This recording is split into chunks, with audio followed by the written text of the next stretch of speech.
안녕하세요. 저는 두돌된 딸을 키우는 40대 여자입니다. 평소 즐겨 듣는 채널에 제 사연이 소개될 거란 생각만으로도 괜스레 떨려오네요. 그럼 시작해볼게요. 저와 남편은 10년차 부부였습니다. 연애도 오래 했던 터라 느끼기엔 20년은 좋게 산 부부 같은 느낌이었어요. 풋풋 설렘 이런 단어와는 거리가 멀었지만 저희만 느낄 수 있는 특유의 그 편안함이 전 좋았어요. 남편과 전 자연 임신이 되지 않아 병원에 가서 검사도 받고 시험관 시술도 병행했지만 임신이 되지 않았어요. 거듭된 실망과 실패에 저흰 지쳐갔어요. 그럴 때마다 남편과 저는 서로를 보듬어 주었고 지난 10년 동안 크게 싸운 적이 없었죠. 그만큼 눈빛만 보아도 잘 알고 자신보다 서로를 위해 배려한다고 생각했어요. 남편과 저 사이엔 애틋함이 감미된 우정이 있다고도 생각했죠. 한없이 괜찮다며 잘 될 거라고 하는 남편과는 달리 아버님은 한없이 절 구박했어요. 친구들 이야기를 들어보면 이런 경우 어머님이 나서서 난리를 부리고 아버님은 한 발 물러서 지켜본다고 하던데 저희 시댁은 정반대였어요. 며느리 사랑은 가뿐히 버려버린 아버님은 고약하기가 하늘을 찔렀어요. 입만 떼셨다 하면 어쩜 그렇게도 주옥 같은 망언을 하시는지. 결혼 3, 4년 차까진 매번 아버님을 뵐 때마다 놀라움의 연속이었어요. 아버님의 한마디에 울고 웃던 전 어느새 결혼 10년 차가 되었고 이젠 아버님의 100마디도 가뿐히 받아치는 며느리가 되었어요. 애도 못 가지는 것이 음식간도 못 맞추는구나. 어느 것 하나 간이 딱 맞는 게 없어. 이걸 먹으라고 만든 게야? 그러게요. 제가 왜 그랬을까요? 진작 이혼시켰어야 했거늘. 내가 심성이 이렇게나 곱다. 너 같은 것도 며느리라고 내치지도 못하고 그 긴 세월을 네 꼴을 보고 살고 있는 걸 보니 말이다. 그러게요. 아버님이 못하시면 저라도 이혼하자고 했어야 했는데 제 심성이 고와서 그 모진 핍박에도 아버님이 부르시면 쪼르르 달려와서 또 이 꼴을 당하고 있네요. 저 고약한 것, 애도 못 가지는 것이 입만 살아서는 네 꼴 보니 밥도 안 넘어간다. 얼른 집으로 가. 아버님, 갈 때 가더라도 제가 차린 밥은 좀 먹고 갈게요. 오늘 아버님 아들도 늦는다고 해서 집에 먹을 것도 없단 말이에요. 애는 못 가지지만 배는 고파요, 저도. 제 입장에선 참다 터져 이제야 할 말을 하는 것이었지만 아버님 입장에선 이런 제가 되바라지다라고 생각하셨죠.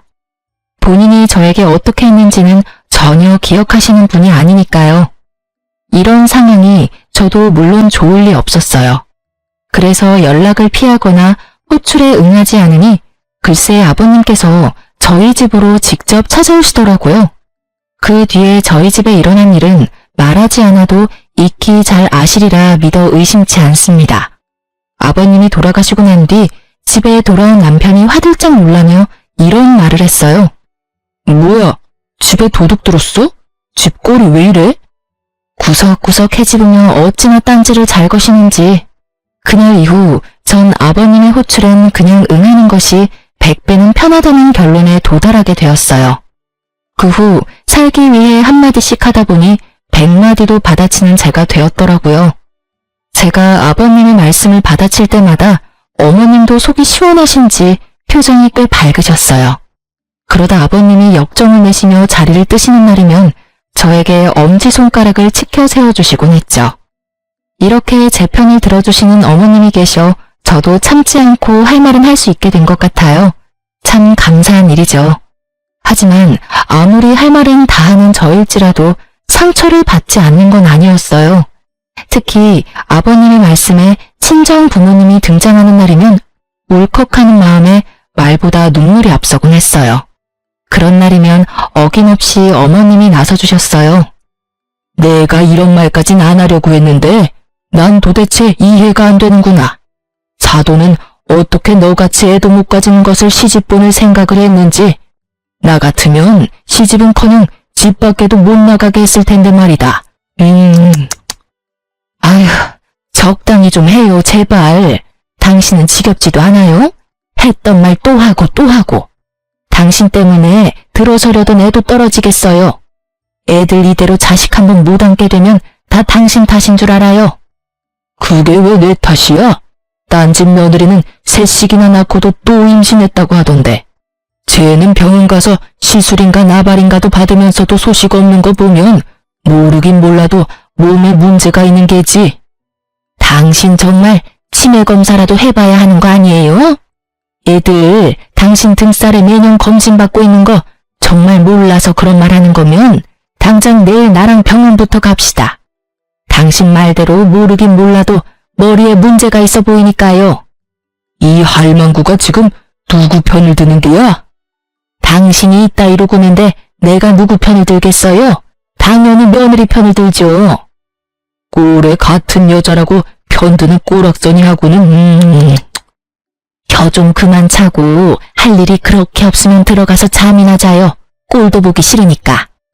그렇게 아버님을 방으로 보내버린 어머님은 늘 제 손을 꼭 잡아주시며 말씀하셨어요. 아가, 미안하구나.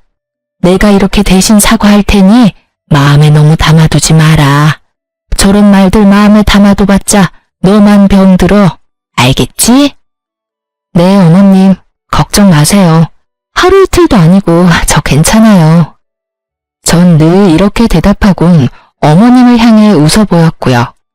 그러던 결혼 10주년을 며칠 남기지 않은 어느 날, 저에게 기적이 찾아왔습니다. 축하드립니다. 임신입니다. 네? 정말 임신이에요? 예, 산모님. 그동안 정말 고생 많이 하셨어요. 노산이라 조심 또 조심하셔야 합니다. 이번에도 당연히 아니겠지 하는 마음에 찾은 병원이라서 더 기뻤어요.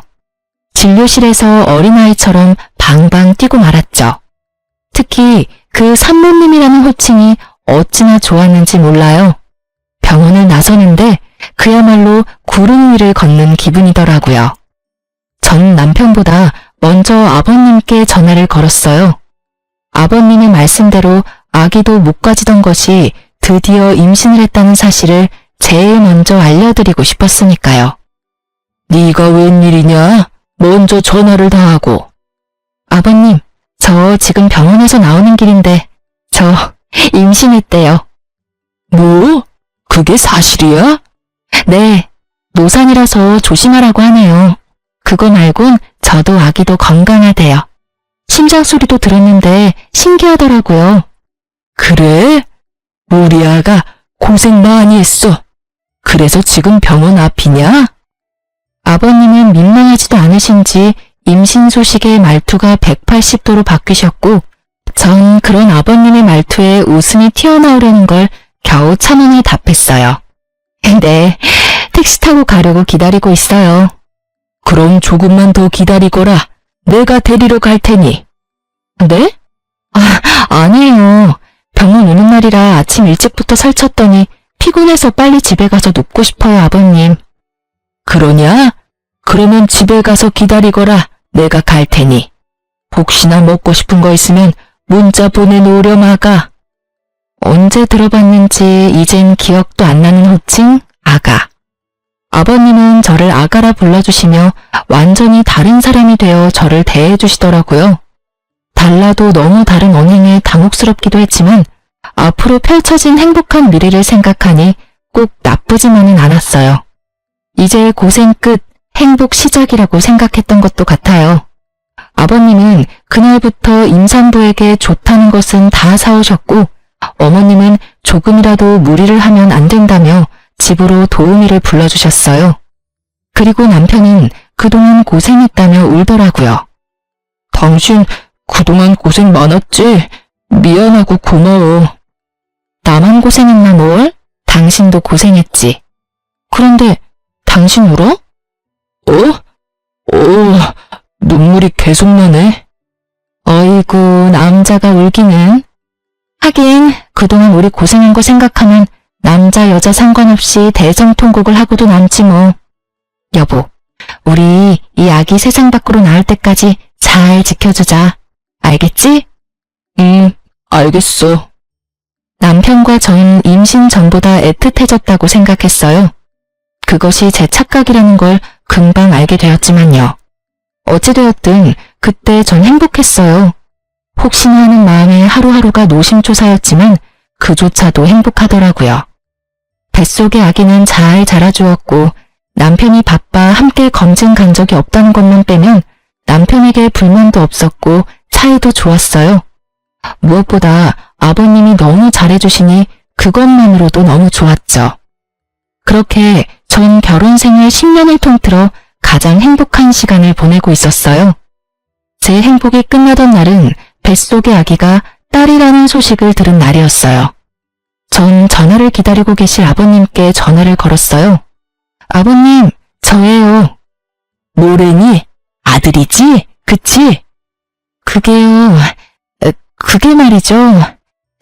딸이래요. 뭐? 딸이래요, 아버님. 제 차 딸임을 확인한 아버님은 그냥 전화를 끊어버리셨어요. 섭섭해하실지는 알았지만 생각보다 과한 반응에 당황스러움이 몰려오며 걱정이 되더군요. 제 우려는 현실이 되었고 아버님의 귀한 대접은 더 이상 없었습니다. 대접은커녕 임신 전보다 더 심해지셨죠. 저도 상황이 그렇게 되니 더는 당하고만 있을 순 없겠더라고요. 제 아기를 지켜야 했으니까요. 너 당장 집에 좀 와서 일 좀 거들거라. 오늘 점심엔 해물탕이 먹고 싶으니 장도 좀 봐서 오고. 저번엔 꽃게가 적어서 영 별로더라. 이번엔 많이 좀 사오너라. 남으면 꽃게찜도 좀 하고. 죄송한데 저 못 가요, 아버님. 무엇이 어째? 저 노산이어서 조심해야 하는 거 아시잖아요. 저번에도 아버님이 부르셔서 갔다가 무리하는 바람에 밤에 배 뭉쳐서 혼났어요, 아버님. 앞으로 아버님이 아무리 부르셔도 안 갈 거니 그런 줄 아시고 저 기다리지 마세요. 누가 들으면 아주 큰일이라도 한 줄 알겠구나. 그리고 임신했을 때일수록 많이 움직여야 한다. 잔말 말고 얼른 오지 못해? 네, 전 안 갈 거예요.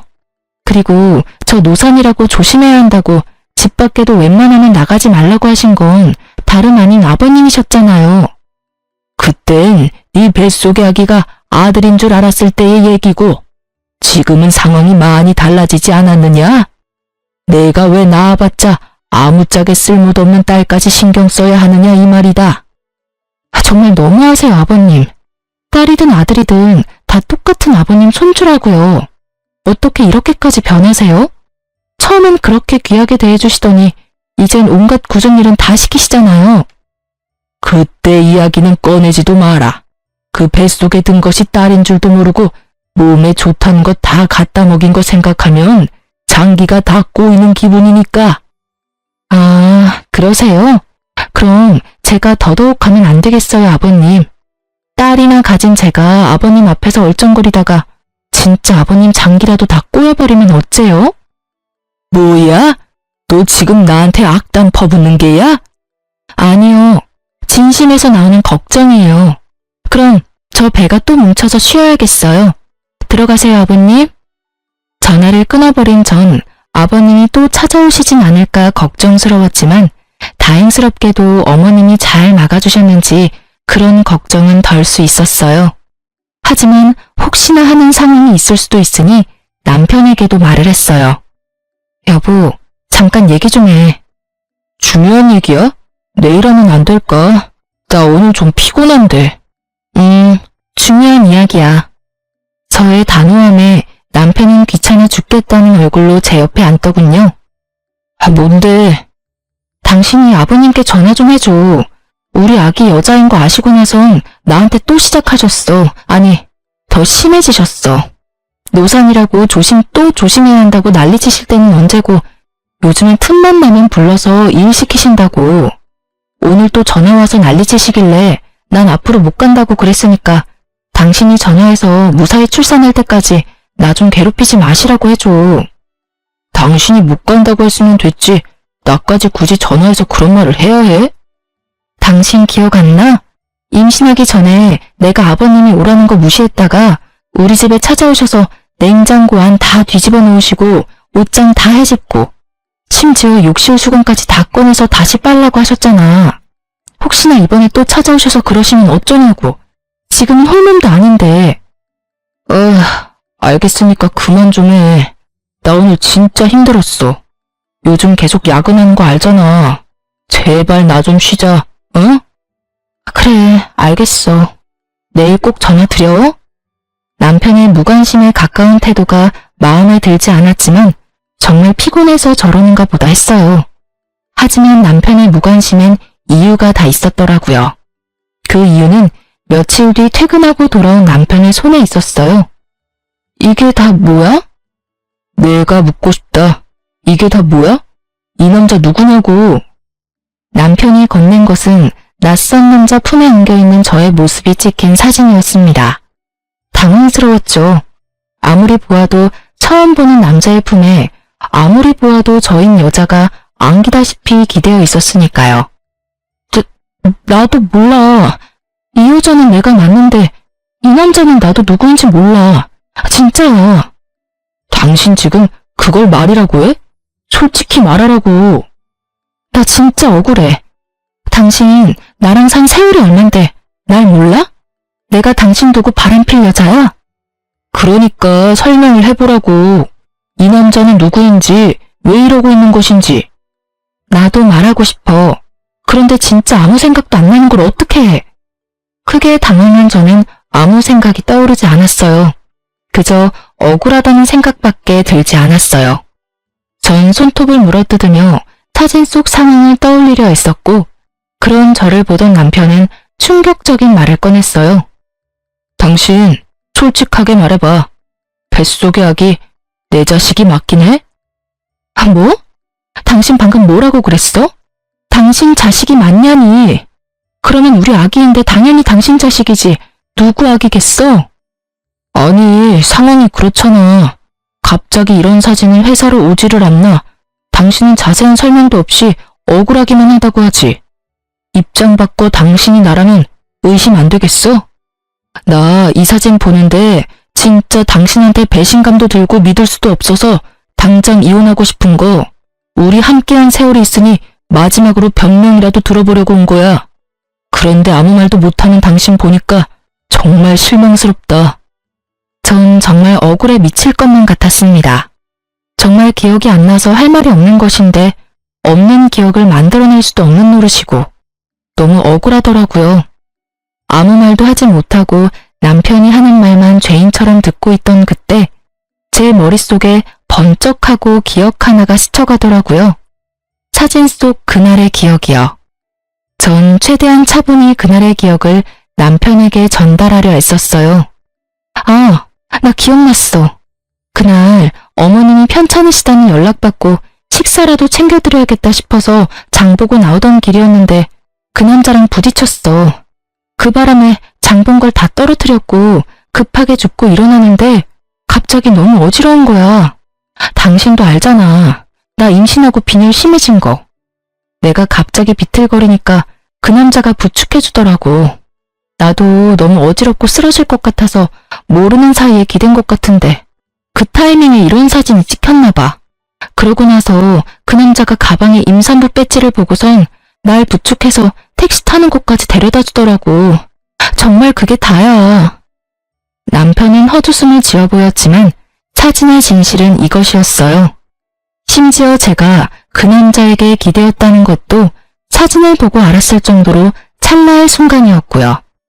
저의 설명에도 남편의 눈빛은 차가웠고 저는 지은 죄도 없는데 괜히 남편의 눈치를 살피고 있었어요. 그 순간 남편의 입에선 단 한 번도 상상할 수 없는 말이 흘러나오더라고요. 우리 이혼하자. 뭐? 이혼? 당신 진심이야? 나 당신 못 믿겠어. 지금 당신이 하는 말 다 거짓말 같고 당신 뱃속에 있는 아기도 의심스러워. 당신 내 성격 알지? 한 번 아니면 끝인 거. 지금이 그래. 이미 당신을 의심하기 시작해버렸고 쉽게 돌릴 순 없을 것 같아. 여보, 진짜 아니라니까. 내가 어떻게 해주면 믿을래? 그래, 유전자 검사라도 해줘? 그럼 되겠어? 다 오해라잖아. 이런 일로 우리가 이혼한다니 그게 말이나 된다고 생각해? 그 뒤로도 저는 남편을 설득했지만 소용없더라고요. 남편은 확고했고 저의 애원에도 단호하게 뿌리친 남편은 간단한 짐을 챙겨 집을 나가버리더라고요. 믿기지 않는 상황에 눈물도 나지 않았어요. 고작 이런 사진으로 17년 세월이 물거품이 되어버렸다는 사실이 아무리 생각해도 믿기지 않았으니까요. 전 뜬 눈으로 밤을 지새웠고 시부모님의 도움을 구해보고자 시댁으로 향했어요. 대문 앞에선 저는 크게 심호흡했어요. 어떻게 말을 꺼내야 할지 모르겠더라고요. 숨을 고른 전 벨을 눌렀고 인터폰을 통해 아버님의 목소리가 들려왔어요. 누구세요? 저예요, 아버님. 문 좀 열어주세요. 문은 열리지 않았고 대신 아버님이 나오셨어요. 손에 물이 가득 담긴 대야를 든 아버님이요. 지금 뭐 하시는... 아버님은 대야 가득한 물을 저에게 들이부으셨고 전 그야말로 물에 빠진 생쥐꼴이 되었어요. 갑작스러운 물벼락에 깜짝 놀란 제가 소리를 지르니 아버님이 더 큰 소리로 호통을 치더라고요. 여기가 어디라고 찾아와? 네, 다 들었다. 어디 감히 네가 주제도 모르고 바람을 피워? 아버님, 그게 오해예요. 10년을 보셨으면서 모르시겠어요? 난 모른다. 그러니 썩 꺼져. 한 번만 더 찾아오면 물이 아니라 오물을 뿌려버릴 테니 찾아올 생각은 하지도 마라. 저런 배은망덕한 것 같으니라고. 아버님, 아버님, 아버님! 저는 애타게 아버님을 불러보았지만 아버님은 참 냉정히도 들어가 버리시더라고요. 진짜 딴 남자한테 견눈질이라도 준 적이 있었다면 이렇게 억울하진 않았을 텐데 오해에서 비롯된 상황 때문에 물벼락까지 맞아버리니 말 그대로 미치고 팔짝 뛰겠더라고요. 전 그대로 남편의 회사로 찾아갔고 회사 앞에서 웃으며 나오는 남편과 마주할 수 있었어요. 처참한 몰골의 저와는 달리 밝게 웃는 남편을 보는데 배신감이 확 밀려오더라고요. 쫄딱 젖은 저를 발견한 남편은 밝았던 표정은 온데간데 없어지고 잔뜩 굳은 표정으로 저를 인적 드문 골목으로 데리고 갔어요. 지켜보는 눈이 사라졌다 싶으니 저를 잡았던 손을 신경질적으로 놓고는 말을 꺼냈어요. 당신 제정신이야? 회사 앞에 찾아오면 어떻게 해? 그것도 이 꼴을 하고선 누구 개망신 주려고 작정한 거야? 도대체 생각이 있어 없어? 당신은 지금 당신 망신당할 걱정밖에 안 돼? 내가 어쩌다 이렇게 홀딱 젖었는지 우리 아기는 괜찮은지 그런 걱정은 전혀 되지 않는 거야? 내가 바람 피운 당신이랑 누구 자식인지도 모르는 아기 걱정까지 하길 바라는 거야? 나한테 너무 과한 걸 바라는 거 아니야? 오해라고 했잖아. 아니라고. 난 정말 아니라니까? 당신 이러는 거 진짜 사람 질리게 하는 거 모르지? 뭐? 사실 이젠 그 사진이 오해든 아니든 상관없이 당신이란 여자랑 더 못 살 것 같아. 부부 사이에 믿음이 없는데 어떻게 같이 살아? 몸도 무거운데 괜히 고생하고 다니지 말고 그냥 이혼해. 마지막 부탁이야. 그럼 나 가볼게.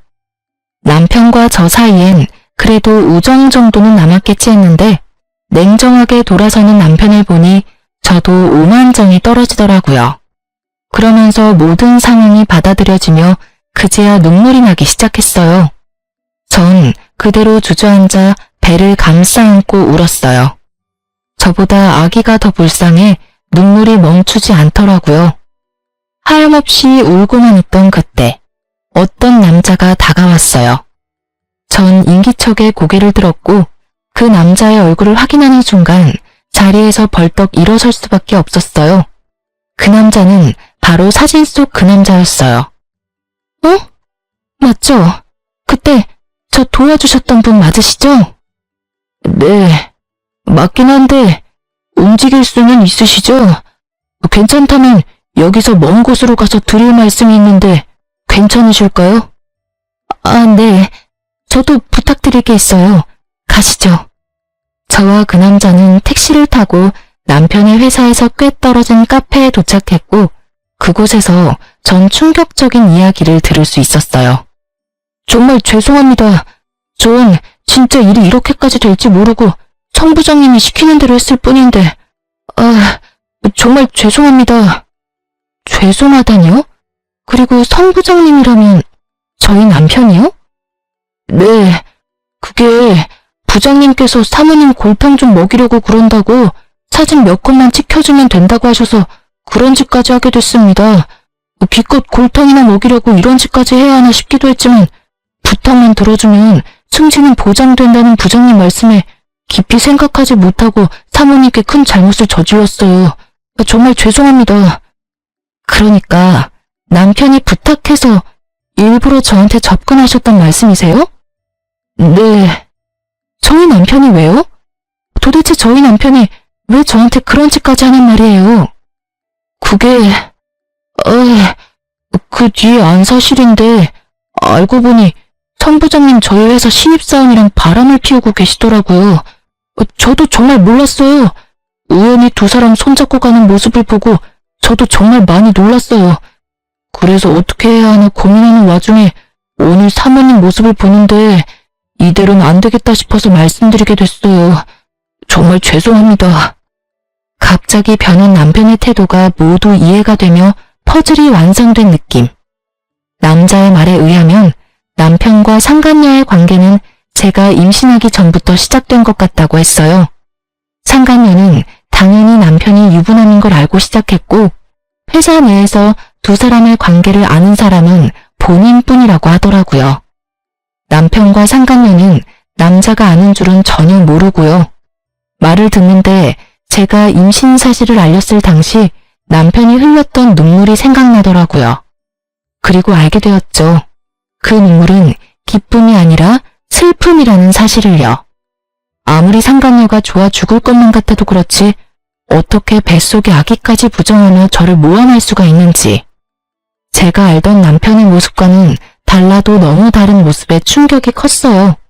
하늘이 무너진다는 기분이 이런 기분인가 싶었어요. 한참을 멍하니 있던 저는 남자의 계속되는 사과에 겨우 정신을 차리고 말했어요. 그렇게 미안하면 제 부탁 좀 들어주세요. 아니, 들어주셔야 할 거예요. 어떤 부탁이요? 제 남편하고 그 여자 함께 있는 모습 사진 찍어서 저한테 좀 보내주세요. 이대로 이혼하기엔 제가 너무 억울해서 안 될 것 같아서요. 그쪽이 도와주면 제 억울함이 많이 풀릴 것 같은데 할 수 있겠어요? 네, 알겠습니다. 제가 한 짓도 있으니 제가 앞으로 사모님의 조력자가 되어드리겠습니다. 제가 불쌍했던 남자는 그렇게 저의 조력자가 되었고 그날 이후 저에게 큰 도움이 되었어요. 집으로 돌아온 전 따뜻한 물에 몸을 녹이고 따뜻한 차도 마셨어요. 그리곤 남편에게 전화를 걸었죠. 왜 또? 날이 선 남편의 반응에 당장이라도 욕이 나올 것 같았지만 전 더 큰 통쾌함을 위해 꾹 참고 대답했어요. 이혼하자. 당신 소원대로 이혼해 줄 테니까 우선 집에 들어와. 이번 주는 나도 바쁘고 다음 주에 법원 가자. 법원 가기 전까진 집에 들어와서 남편으로 해야 할 도리를 다해. 당신이랑 나랑 연애까지 다 합치면 17년인데 이대로 끝내는 건 함께한 날들에 대한 예의가 아니지 않아? 그래. 내가 집에만 들어가면 확실하게 이혼은 하는 거지?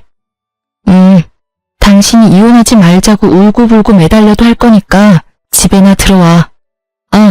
그리고 이 집은 내가 가질게. 이 집 살 때 내 돈이 더 들어갔던 거 기억하지? 나머지 당신 돈은 내가 10년 동안 당신 집에 일해준 노동비, 일시불로 결제했다고 생각해. 괜찮지? 그래. 그러자. 그럼 다음 주에 법원 가는 걸로 알고 있을게.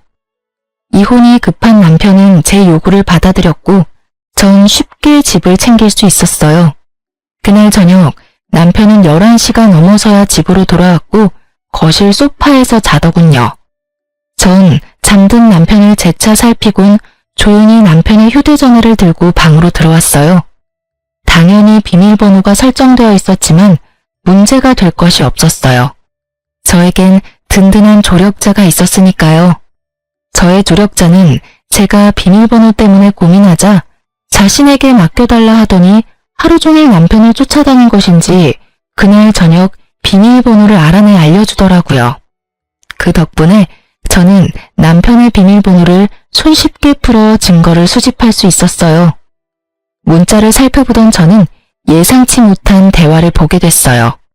그것은 남편과 아버님의 대화였는데 내용이 충격 그 자체였죠. 알고 보니 아버님은 남편에게 여자가 생긴 것을 진작 알고 계셨고 제가 임신을 하니 정리하라고 하셨다가 뱃속의 아기가 딸임을 아시곤 저희의 이혼을 부추기다 못해 저를 모함할 계획까지 친히 세워주셨더라고요. 대화를 나눈 시간을 보니 주로 어머님이 주무실 때였고 통화는 주로 어머님이 문화센터에 계실 시간에 한 것을 보아하니 오로지 두 사람의 계획임을 알 수 있었죠. 여자한테 미쳐서 자식을 부정하는 남편이나 손자한테 미쳐서 며느리를 함정에 빠뜨리는 아버님이나 정상이 아니기는 매한가지였죠. 어쩜 그렇게 뻔뻔할 수 있는지. 사건의 전말을 다 알게 된 저는 분노의 힘으로 차곡차곡 증거를 모았고 법원에 갈 때쯤에 증거가 차고도 넘치는 상태가 되었어요. 결전의 날이 되었고 전 남편과 함께 법원으로 들어가기 전 카페에 들러 마지막 인사를 나누기로 했죠. 나 같은 놈 있고 행복하게 잘 살아. 남편 놈은 인재야 죄책감이라도 느껴지는 것인지 눈물을 글썽이더라고요. 이젠 참을 필요가 전혀 없는 저는 이제껏 모았던 사진을 남편 놈의 얼굴에 던지며 말했어요. 눈물 떨어뜨리기 전에 이거부터 봐. 이게 뭐야? 뭐긴 뭐야. 사실 바람은 네 놈이 피고 있었다고 뒷받침해주는 증거들이지. 그게 무슨 말이야. 바람이라니. 말도 안 되는 소리 그만하고 이제 법원 가자. 이혼해야지. 얼굴에 핏기라곤 없는 남편 놈은 발뺌하기 시작했고 전 나머지 증거들도 보여주었죠. 이건 너랑 그 여자랑 나눈 대화. 이건 네 사진첩에 있던 두 사람의 다정한 모습. 이건 너랑 네 아버지가 나눈 대화. 이래도 발뺌할 거야? 이게 다 너 때문이잖아. 그러게 10년 동안 안 되던 임신이 왜 갑자기 돼서는 날 이렇게까지 하게 만들어? 그냥 임신을 이유로 이혼하게 됐으면 얼마나 좋았냐고. 왜 임신으로 내 발목을 잡냐고. 사실 진심 어린 사과를 했다면 위자료만 받고 이혼해 주려고 했어요. 17년이란 세월이 저의 마음을 약하게 만들었거든요. 하지만 끝까지 제 탓을 하는 남편을 보니 제가 약해질 필요가 없음을 깨달았죠. 무릎을 꿇고 싹싹 빌어도 모자랄 판국에 이 와중에도 내 탓을 한다고? 이제 보니 너 아버님을 많이 닮았네. 아주 뻔뻔하기가 하늘을 찌르고도 남겠어? 내가 그간 함께한 세월을 생각해서 적당히 하고 넘어가 주려고 했는데 너 하는 꼴을 보니 적당히 해선 안 될 것 같네. 일단 위자료는 당연히 받아낼 거고 상간녀 소송도 진행할 거야. 신입사원이라고 하던데 걔는 돈 좀 있어? 없으면 당신 대신 줘도 되니까 한 푼도 빼지 말고 다 내놔야 할 거야. 상간녀 소송? 꼭 그렇게까지 해야겠어? 꼭 그렇게까지 네가 했던데? 그러게 왜 이런 상황까지 만들어. 차라리 솔직하게 말했으면 이런 상황까진 오진 않았을 텐데. 어찌되었든 네가 원하는 이혼은 해줄 테니 돈 아끼지 말고 전부 내놔. 남편은 저의 뜻대로 다 해줄 수밖에 없었고 그렇게 전 성공적으로 이혼을 할 수 있게 되었어요. 위자료가 입금되던 날 전 모든 증거를 남편의 회사로 보내버렸고 그냥 외도 사실도 공분을 살 짓인데 임신한 아내를 모함까지 하며 이혼하려고 했던 사실이 부장이라는 타이틀에 제대로 먹칠을 해버린 거죠. 회사에서 당장 해고 조치가 이루어졌고 두 사람은 사내 직원들의 입소문에 오르내리며 아주 화려한 퇴사를 하고 말았죠. 남편의 뻔뻔함이 부른 결과가 꽤 만족스럽더라고요. 자기 아들이 회사까지 쫓겨나는 상황이 되어버리자 전 시부가 머리 끝까지 화가 난 채로 왔어요. 이런 상황을 예상했던 저는 친정아빠에게 한동안 함께 있길 미리 부탁했고 드디어 제 한을 풀 날이 왔다고 생각했어요. 아무것도 모르는 전 시부는 현관문을 두드리며 온갖 욕을 퍼부어대셨고 아빠는 현관문을 열자마자 며칠 전부터 채워두셨던 물 양동이를 아버님의 머리 위로 부어버리셨어요. 그리곤 제가 들은 말을 그대로 돌려주셨죠. 썩 꺼지지 못해? 여기가 어디라고 찾아와서는 남의 집 귀한 딸한테 욕짓거리야 욕짓거리가. 다시 한번 찾아왔다간 물이 아니라 오물을 확 뿌려버릴 테니 2번 다신 찾아올 생각도 하지 마. 당장 꺼져! 풍채가 남다른 아빠의 호통에 전 시부는 겁에 질려 달아나더군요. 얼마나 무서우셨으면 발이 꼬여 2번이나 넘어졌는데도 벌떡 일어나 꽁지 빠지게 도망가시더라고요. 아버님이 다녀가시고 며칠 뒤 많이 수척해진 모습의 어머님도 찾아오셨어요. 어머님은 저에게 무릎을 꿇으시곤 용서를 구하시며 우시더라고요. 아가, 내가 대신 사과하마.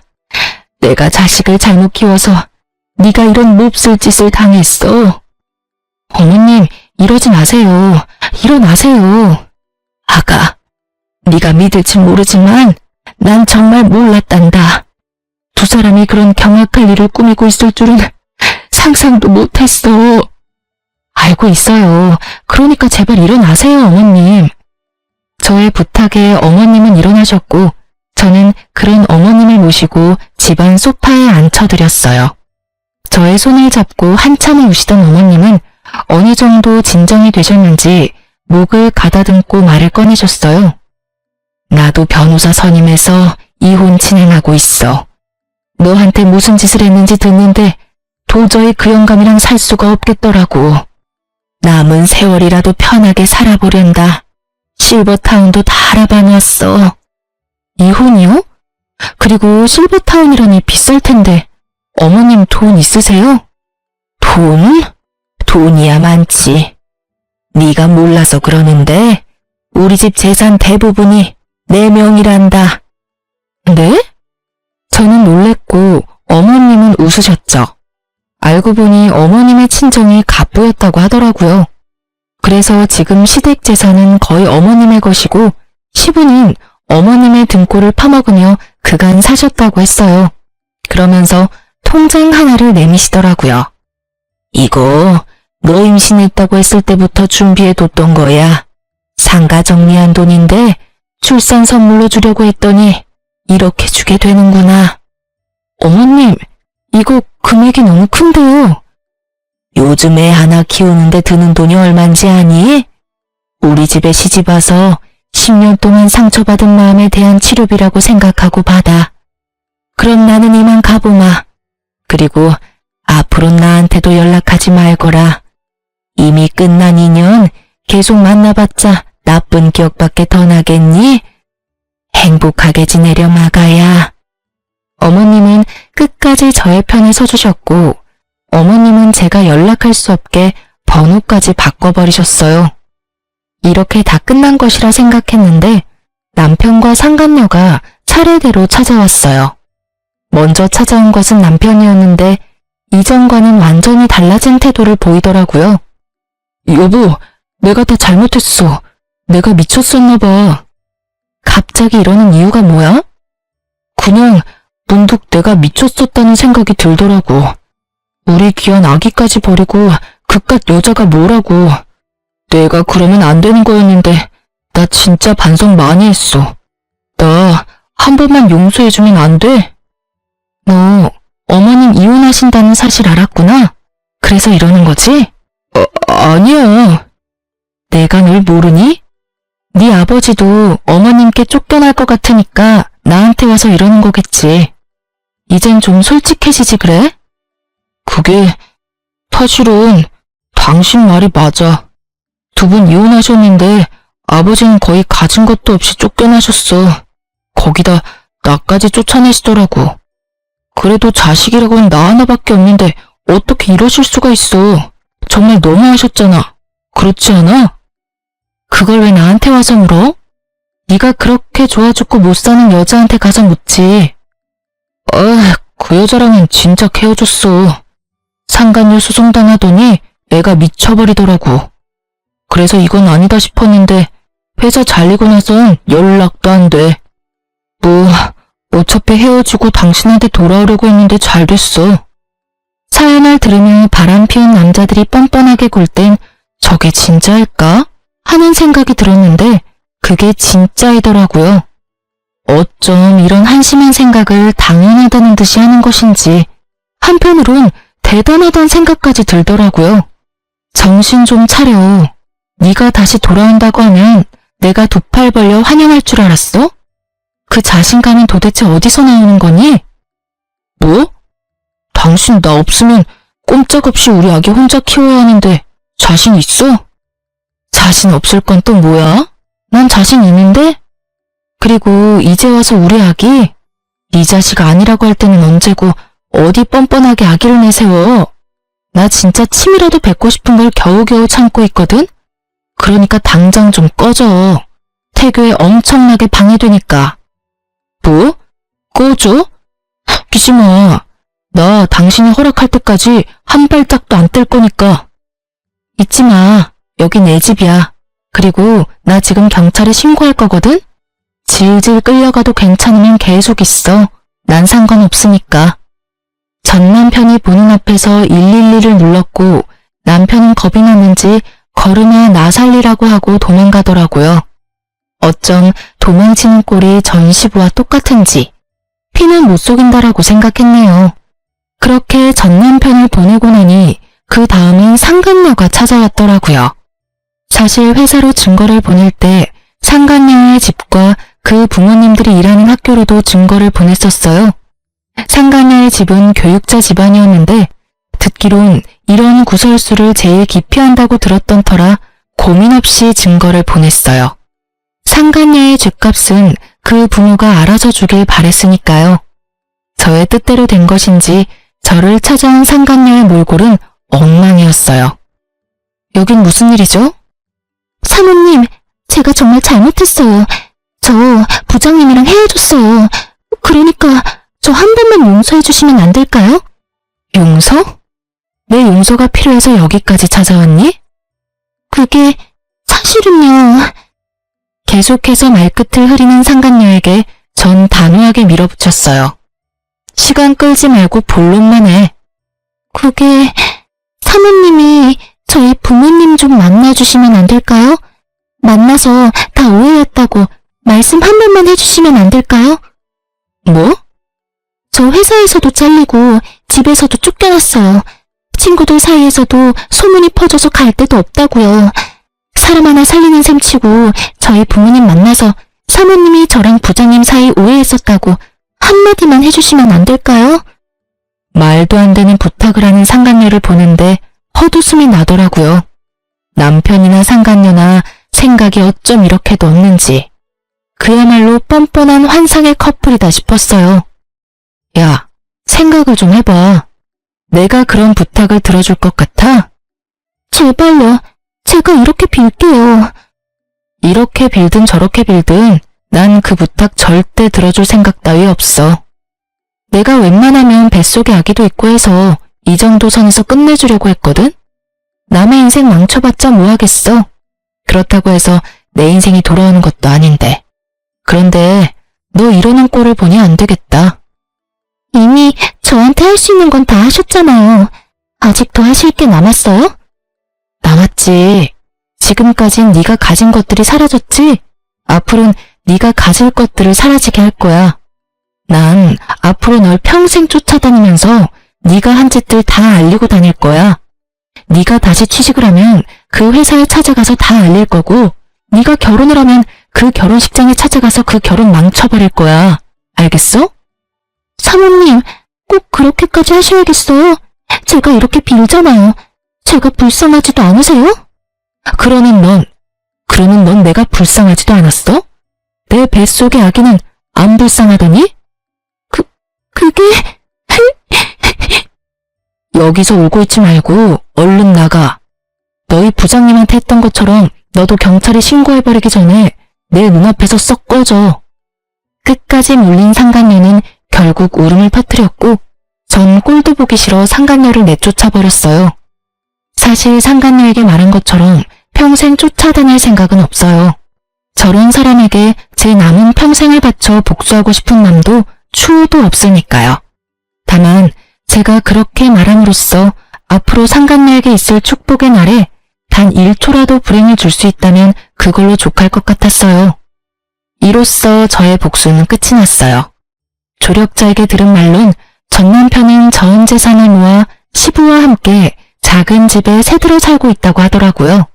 취업 준비는커녕 전화번호도 바꾸고 자취를 감춰버린 어머님을 찾아 헤매는데 온 시간을 허비하고 있다고 하네요. 아직 정신 차리려면 멀었다고 느꼈어요. 아마 지금 얻은 그 집에서 벗어날 순 없을 거예요. 한평생 어머님의 등골만 빼먹은 전 시부와 상간녀의 위자료까지 대신 주느라 통장이 텅텅 비어버린 전 남편. 그 둘이 함께 좁은 집에서 오손도손 살아보라죠 뭐. 전 많은 일을 겪었던 터라 걱정이 많았는데 우려와는 달리 무사히 출산했습니다. 진통만 7시간을 하고 결국 제왕절개를 하게 되었을 땐 좀 억울하기도 했지만 딸을 보는 순간 그 억울함이 눈 녹듯 사라지더라고요. 처음 딸을 안던 그 순간이 아직 기억에 생생하네요. 혼자 애를 낳아 키우겠다는 저를 보며 부모님은 강하게 반대하며 우려를 표하셨지만 요즘은 손녀 바보가 다 되셨어요. 딸이 제 어릴 적 모습과 똑 닮았거든요. 그래서 그런지 그렇지 않아도 사랑스러운 딸이 더 사랑스러워요. 그리고 전 요즘 친정에서 지내고 있어요. 처음엔 몸조리만 하고 나갈 예정이었는데 부모님의 반대로 친정에 눌러앉게 되었어요. 아무리 부모님이라지만 폐를 끼치는 것 같아 고민했는데 요즘 부모님이 딸을 보며 행복해하시는 모습을 보니 괜한 고민이었단 생각이 들어요. 100일의 기적을 기다리던 때가 엊그제 같은데 어느새 제 딸은 2번째 생일을 치렀어요. 저번 주부턴 어린이집도 다니고 있고요. 작은 등에 매달린 큰 가방이 어찌나 귀여운지. 그런 딸의 모습이 요즘 저의 웃음 버튼이랍니다. 이제 저도 다시 세상에 나가보려고 해요. 그래서 요즘 딸이 어린이집 간 사이에 상가를 보러 다니고 있어요. 아파트 상가에 작은 반찬 가게 하나 차리면 좋을 것 같더라고요. 다른 건 몰라도 10년이 넘도록 시부의 까다로운 입맛을 맞춰 요리하다 보니 음식 하나는 기가 막히게 잘 만들거든요. 이혼할 당시 그런 생각을 많이 했던 것 같아요. 나 혼자 잘할 수 있을까? 혹시라도 딸이 날 원망하면 어떡하지? 이런 생각이요. 아직까진 딸의 생각은 알 수 없지만 다른 한 가지는 분명하게 말할 수 있어요. 전 혼자 잘해왔고 앞으로도 잘할 자신이 있어요. 생각지 못한 일이 생겨나 힘이 들 때도 있겠지만 그조차도 잘 이겨낼 자신이 차고도 넘쳐요. 이렇게 요즘 전 행복하답니다. 자존감이 바닥을 기던 예전보다 지금이 훨씬 더 행복해요. 앞으로도 더 행복할 거고요. 이로써 길었던 제 사연은 끝이 났네요. 저의 긴 하소연과 같은 사연 들어주셔서 감사합니다.